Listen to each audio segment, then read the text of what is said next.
Reaching on a draft prospect is not good, which seems obvious, but it basically is never good. That's what is interesting. We see this every year, right? Where it's usually in the late first, we see like some sort of surprise where everyone's still watching, like, is there going to be any quarterbacks? What's going on? All of a sudden, Cole Strange gets drafted, and we're all saying, Cole Strange, he was supposed to be a third rounder. Why is he going in round one? And then typically the natural flow the following day is you see people saying, well, actually, Cole Strange might have gone in round one. Actually, Cole Strange was a very fascinating, player. Maybe he'll actually be still really good. You're wrong about Cole Strange. Everyone was wrong about Cole Strange. Belichick was right. That's why they made the move, which, okay, is possible. And this isn't about Cole Strange specifically, just about guys in general, historically, who get overdrafted from what the consensus expects them to get drafted at. However, you look at the history of the NFL, when teams do this, they're not actually that much better at drafting that player than everyone else is. You're not typically going to be that much better at drafting than someone else is, meaning that there's probably a reason why Cole Strange had a third round draft pick. And if you look at the history of the NFL, you can see that, by and large, overdrafting players from their consensus rarely works out. You look at this chart, I'll try to post the article in the description. That's going to be where I'm getting a lot of this data from. So check out that chart. Hopefully I put it in the description. If not, just search a reach is often a reach, but a steal is rarely a steal, and this article will come up. But basically what this chart is showing us is that for a player, if you get reached, so if you get taken before your spot on the draft board, the chances are you're going to be a lot closer to where you were on the expected draft position than you were on your actual draft position for reaches. Now, steals are different. When someone goes way past their expected draft position, usually the NFL is right about this. Let's use last year as an example of what exactly I'm talking about. We remember Alex Leatherwood was a reach. But why was he a reach? Because the Raiders said, you know what? Even though you guys think he's a mid-second rounder, we think he's a mid-first rounder, we're going to take him. Only one team has to make that decision. Whereas for someone to fall, usually every team has to make the decision to let that player fall. Like I think about like a Jabril Cox last year, who was someone who a lot of people in the media were very high on, but he ended up falling, I believe, to the fourth round, which felt like, oh man, what a fall from grace he had. He's going to be a steal for the Dallas Cowboys, and then never really got playing time. Maybe he's still good, I don't know, but like that's just an example of someone who we expected could be really good, fell in the draft, and then wasn't good because these NFL teams are smart, and by and large, they're going to make the right call, although there will be times when a single team makes a bad call because that's only one person that has to make that decision instead of 20 teams that have to make that decision. These were the reaches from last season, so we're just using last year now, although this data goes back a lot further than that and actually doesn't include the reaches from last season. But you see a lot of these reaches, not a lot of great players here. Like out of all these guys, who would you say worked out? Probably like I think Trey Lance is a to be determined for sure. And then the other guy who I'm like, okay, that ended up working out was J.C. Horn. But again, that was only a reach of like 5 picks. I don't know how much we care about that.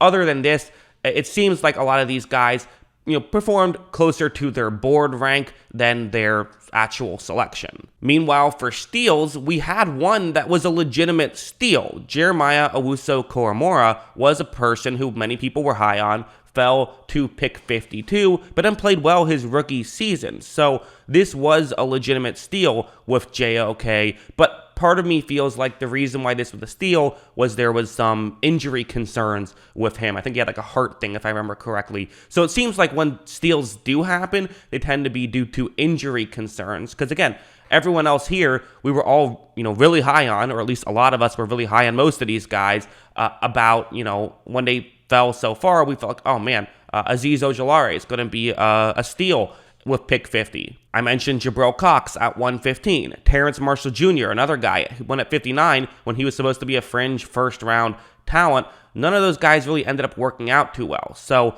you don't really get the steals the way you would expect because, again, 2 minds are greater than 1, and 30 minds are certainly greater than 1. So reaches tend to be reaches, but steals do not tend to be steals. Of course, this is not, by and large, a 100% perfect indicator of like if a reach happens, then that player is going to suck. No, that's not the case at all, because absolutely there have been reaches that worked out, and there have been people who we thought were steals that ended up being steals. Obviously, DK Metcalf being the first example of a guy who, the media was high on, fell in the draft, but then ended up being good. But that is actually the exception, not the rule. Just like, a Logan Mankins, who felt like a reach at the time, but worked out, was also the exception, not the rule. So again, it's not to say that anyone who was a reach won't perform well. I'm sure all these guys will still perform decently well, or at least there's good reason to believe they could. But it's probably more fair to view them closer to their actual, closer to the consensus big board than where they actually got drafted if you were a player who was a reach. So now we got to go over here. So who were the reaches? These weren't all of them, just kind of the most notable ones for me. Alontae Taylor of the New Orleans Saints, drafting a defensive back who was, 98th on the consensus big board, and that's what you're looking at. It's the player on the left, obviously, the number that is in the middle, that's where they actually got drafted, and then the column all the way on the right is where they were on the consensus big board. So Kenyon Green, not a massive reach, but that was definitely a decent reach there. Jahan Dotson, another reach. Quay Walker was a reach.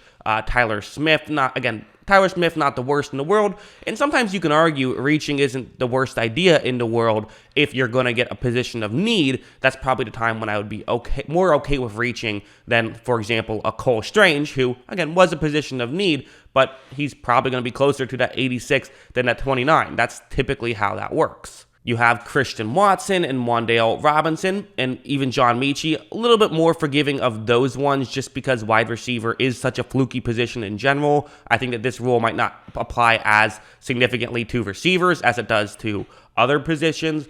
John Pascal, Fedarian Mathis, and Tyquan Thornton as the other kind of bigger reaches. So again, some people are going to bring up, well, the draft is a crapshoot, so who knows? It's not really a crapshoot. I mean, you do have some idea of who's going to be good and who isn't. Just because there's plenty of misses every year does not mean that it's just completely luck-based. And listen, again, I brought up the Patriots a couple of times, so I'll make sure I throw this in there. The Patriots have done an incredible job at drafting guys in later picks. The issue with this is you probably should have still gotten a better prospect here, and you probably could have gotten Cole Strange later on and just gotten even more value. Even if you do really like Cole Strange, the reality is when you fall in love with a prospect that other people don't, usually the other people are right, and it's hard to view it that way, because I certainly have done it myself, where I fell in love with a prospect that has a third-round grade, and I say he should be a first-rounder, so I want to draft him in the second round to make sure that I get him, because I think that that's still a value pick,